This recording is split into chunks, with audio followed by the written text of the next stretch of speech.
Hi. Ever since Grand Blue Fantasy Versus came out, I've been thinking, Cygames has so many franchises, wouldn't it be cool to see some of its other games represented in a fighting game? So that's what I'm doing today.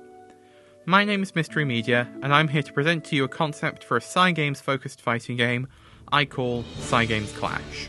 In this video, I'll talk briefly about mechanics, and then get onto the roster. I'll reveal the games I picked out for the roster as we get to them. You can probably already guess some big name franchises that we'll be seeing in there. Mechanics. I'm thinking we build on what we already have in GBFE. So one button special options, auto combos, diamonds for guard break. There are two types of supers and they would work in the same way they do in GBFE. One smaller super and one super that only activates at low health and leads into an extended cinematic if it kills. Now onto the main part of the video, the roster. Since this is my first video, I wanted to start somewhat small, and I have only picked out about 12 characters for the main roster, along with 5 DLC characters. I also went with this size because I don't really know some of these games, and researching them was difficult. I've picked out 4-ish Cygames properties and taken 3 characters from each for the main roster. Let's start with the most well-known Cygames property. So for this, I've picked out 3 characters that I'll just pick up and put into this game wholesale. And those characters are Zeta, Latvia, and Gran. Gran is here to rep the MCs since I haven't squeezed any others in. Latvia is here since you can always use a grappler. And Zeta is here because she's a pretty popular character.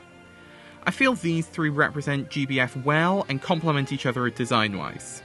I wanted to include Latvia, but having her alongside characters like an Eternal or a Primal Beast felt too far-fetched. So my hope is that including these 3 characters that are similar design-wise makes Latvia's inclusion more believable. Now on to the next game, and the one that gave me the biggest headache.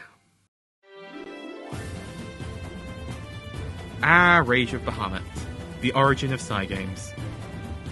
There is no good English information about this game anywhere out there anymore. I've managed to find a bit of information and a few characters I think would make great inclusions, but seriously, I had to use the Wayback Machine because the wiki is dead, and the anime has hijacked all the search engine results for the game. Albert.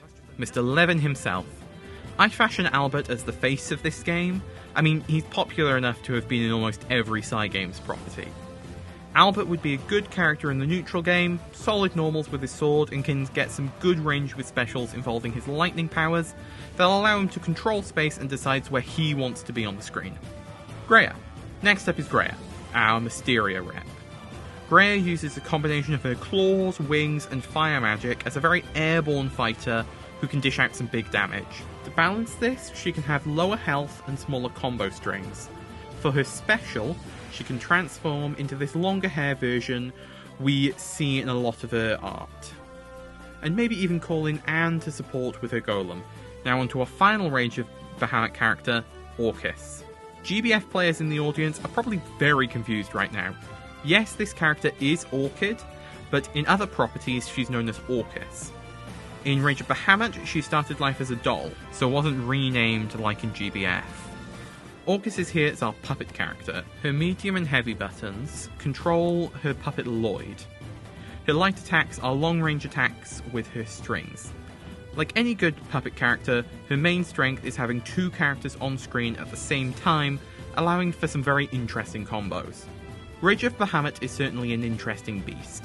It is the origin for the majority of characters in the Cygames catalogue, but is mostly fallen into obscurity now. If there are any Rage of Bahamut lore fans who find this video, let me know. I'd love to learn more about it. And now it's time to talk about characters I'll be adding from a game said to be its successor.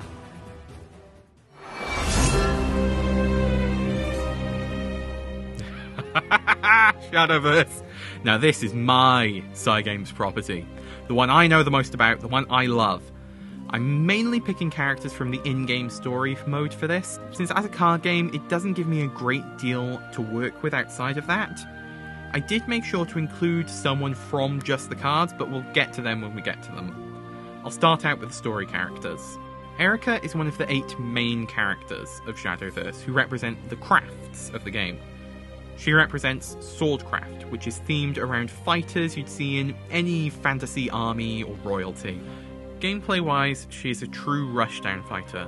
With her sword, she gets in and does some fast combos, and gets out before the enemy can counter. She also gets a fiery flair to some of her moves in reference to the ether bestowed on her by Viridia Magna, which probably makes no sense to anyone who hasn't read this game's story.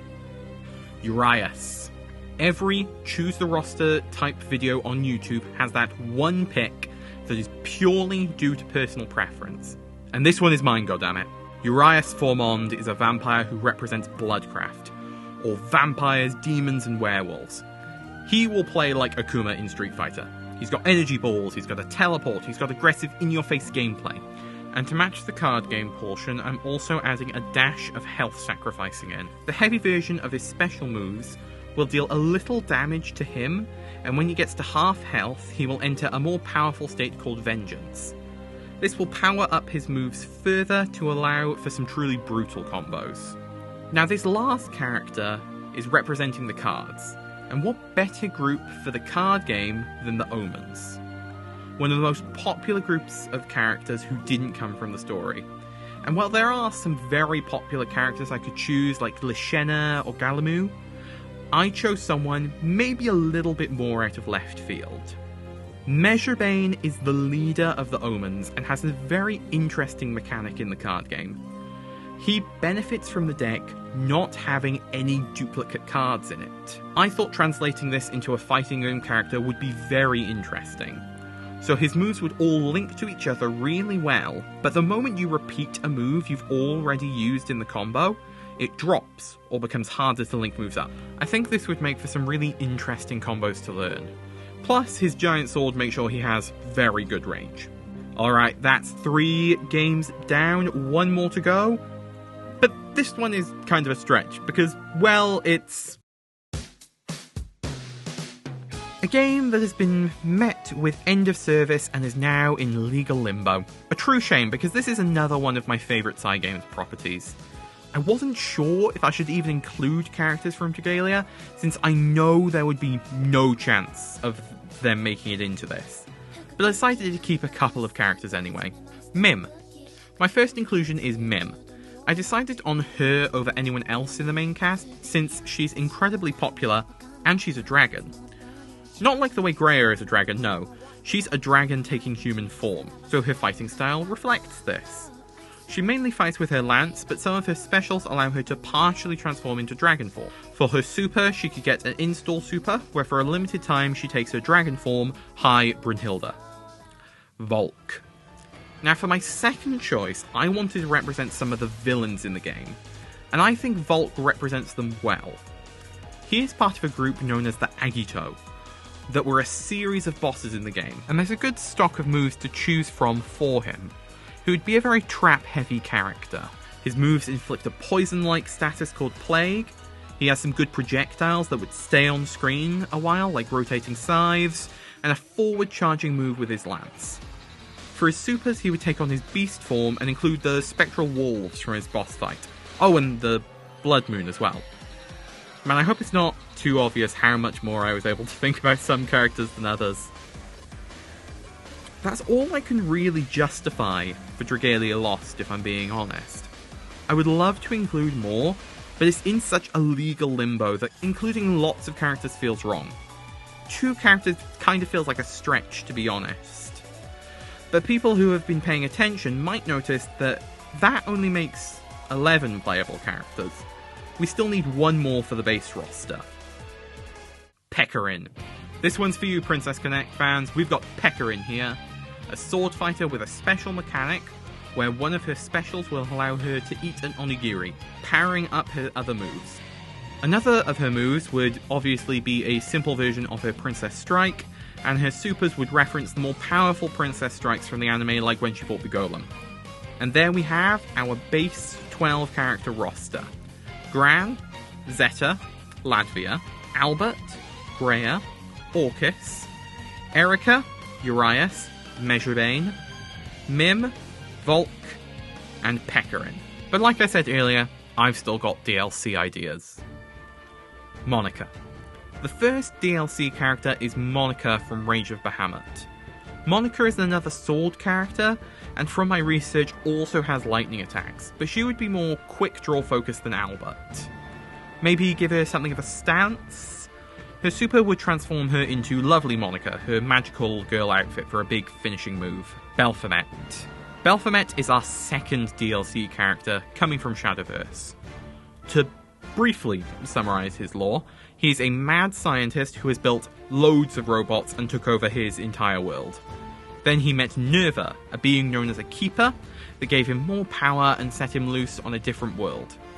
I'd imagine him as something of a boss character. He has these mechanical tentacles that allow him to have some ridiculous range on his heavy normals. Also, he would have long-range beams and rapid-fire shot specials. As for his super, he would call down Tisiphone, Electo, and Megira, three of the most powerful robots he created. Noah Little. Now for something of a deep cut. Noah Little comes from the game Little Noah, also called Battle Chaps. She mainly attacks with her Lilliputs, these spectral monsters she can summon, so she has a lot of interesting disjointed attacks since they won't be coming from her. Her gameplay might be somewhat Persona inspired. Her super would be one of her burst attacks. Ferry. After a bit of a deep cut, let's go with someone a lot more popular. Ferry plays exactly how she does in GBFV. Fun whip attacks, big fireballs swinging off the ceiling. And now for my last DLC pick, Gold Ship. I had to include the Funny Horse Girl game in here somewhere. Have you seen how much money this game makes them? Gold Ship is the obvious inclusion, by far the most famous character from the game. As for how she plays, she'll make use of her gold anchor weapon for some long-range strikes and a few kicks, like a drop kick. For her super, she and a bunch of other characters from Usa Musume will trample the opponent on one of the tracks they race on. And that's it, a total roster of 17 characters. If you watched all the way to the end, thanks! Depending on how this goes, I might make some more videos. Current ideas are a few more fighting game rosters, and a presentation on Shadowverse lore. But other than that, I'm not sure. Thanks for watching.